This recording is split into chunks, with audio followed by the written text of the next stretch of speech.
we dispose of the Ganesha after doing the puja, right? Every year. And then we bring a new Ganesha the next year. So there is a story related to this with Swamiji. See what happened in 1979, the new ashram for Hyderabad devotees that was established. But then Swamiji came over there and he was there for the Ganesh Chaviti. The plan was to invite Swamiji to Hyderabad every year for the Ganesh Chaviti. Okay. When he came there the first time in 1979, Lakshmi Kantamma bought a huge idol of Ganesha, about 4.5 feet high. And this Ganesha was taken to the ashram and installed there, and we did the puja there. So the regular tradition that we have, this tradition is there all over India, in all towns, cities, villages, everywhere, in all the states. What we do is we perform the puja and then we remove that. I mean, we bring a new idol of Ganesha every year. We do the puja to that idol. And after the puja, we dispose of the Ganesha, okay, by immersing it in either the sea or the river or some water body, a lake or something like that. But then that time, Swamiji instructed the local manager there. I was there in Hyderabad. I was in Hyderabad at that time. I was in Hyderabad until 82, okay.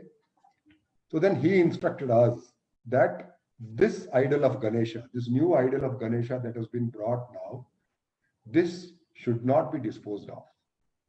Okay, keep this at the ashram. And then the next year, we will worship the same Ganesha idol. Just to clarify, this idol of Ganesha was the regular idol that was available in the market. Every festival, they sell these idols made of plaster of Paris or some material like that, which is again colored in beautiful colors, and then they look very beautiful. So we used to bring them and do the puja. So then we obeyed Swamiji's instructions and then we kept that Ganesha there. Next year when Swamiji came again to the Hyderabad ashram, we did the puja to the same Ganesha.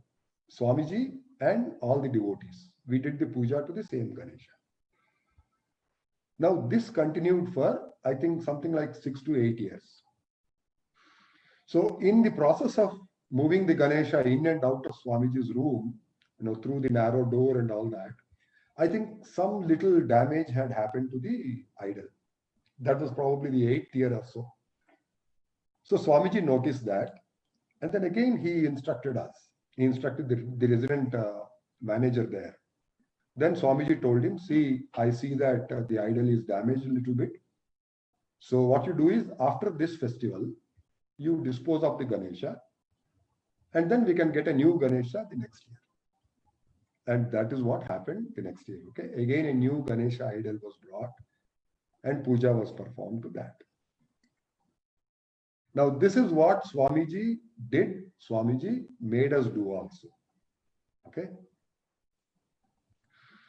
So the way I am interpreting that is that how did this tradition come into play? Why did we start this tradition?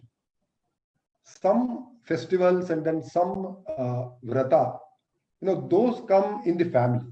Okay, only if my father has been doing it, then we are supposed to do it. His children are supposed to do it. So it comes from the grandfather to the father, then to the grandchildren, like that. So there are some pujas, some rituals, which come down the family tradition, and only those people are supposed to do it. Again, there are also other categories. Some festivals, some pujas are performed only by ladies. Some are performed only by elders. But in contrast, this Ganesha puja has to be performed by everybody.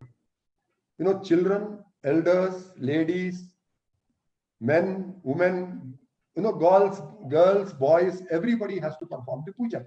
Now, so this means that people who live in probably single room houses, or even probably in a hut, we can afford to have a separate room for puja. No, we have a separate bedroom, a separate kitchen, a separate hall, a living room, and all that. So those of us who can afford to have different rooms for different functions, right? I mean, we can also have a puja room where we keep the idols of God or the photos of God and we perform the puja there, right? But this Ganesh puja has to be performed by everybody, irrespective of whether they are rich or poor. So even the poorest of the poor are supposed to perform this puja. That is the reason they say the idol of Ganesha can be made even with just clay, just with mud. You can prepare an idol of Ganesha, then you have to keep it in your house and worship it on this particular day, on the Ganesh Chaviti day. Okay. So now think of those people who live in a single room. No? That same room serves as the kitchen for them. That is the hall. That is the bedroom. That is where they work. That is where they live. That is where they sleep. That is where they do everything. And they have to keep Ganesha also in the same room and worship him. Okay. So, I mean, it is my understanding that this tradition about disposing of Ganesha came in because of this reason. You know, that you cannot be having God there in the same room, you know, while you are cooking probably even non-veg food, right? Just for the sake of Ganesha, for doing one day's puja, you cannot change your habits. So you could be cooking different kind of things in the house, probably in the same room, and you can't be having a God like Ganesha there. Okay? And think of this, you know, people have to sleep there itself. You know, husband and wife, they have to sleep there, they have to do everything there. Children will be there, they have to be cleaned there, they have to be washed there. I think it is to resolve this issue, this problem, that the tradition has come in that those who cannot afford a separate room, a separate puja room, can dispose of the Ganesha idol after the festival. You know, it is up to them to keep it for 1 day or 3 days or 5 days or probably even all the 10 days. They can keep the Ganesha there, but after that, they can dispose of the Ganesha, but respectfully, ceremoniously, okay, by immersing that idol in water where it gets completely dissolved without causing any pollution to either the water body or the atmosphere. So this is how I think the tradition came in.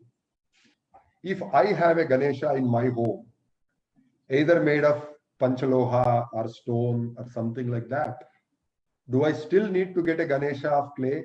Do I still need to get a Ganesha every year? So the answer, again, as practiced by Swamiji, is that no, you don't have to. You know, after coming to Bangalore, I realized that, I learned that there was a stone idol of Swamiji, about 6 to 8 inches tall. It is still there in Swamiji's puja room. So Swamiji used to perform puja only to that Ganesha every year, the same stone Ganesha. And after the puja, it will return to his room, that's all. And of course, in 87, when the temple was inaugurated, an idol of Ganesha was put there. And since then, we have been worshipping that Ganesha. We have been performing the puja to that Ganesha on the Vinayak Chaviti day. If you would have observed at Adivarapeta also, at the ashram, as trained by Swamiji, Yashoda Akka has also performed puja to the same Ganesha that is outside the Sanctum Sanctorum, near the entrance of the Sanctum Sanctorum. They have not brought a new idol of Ganesha. Okay, so this is a training that we received from Swamiji,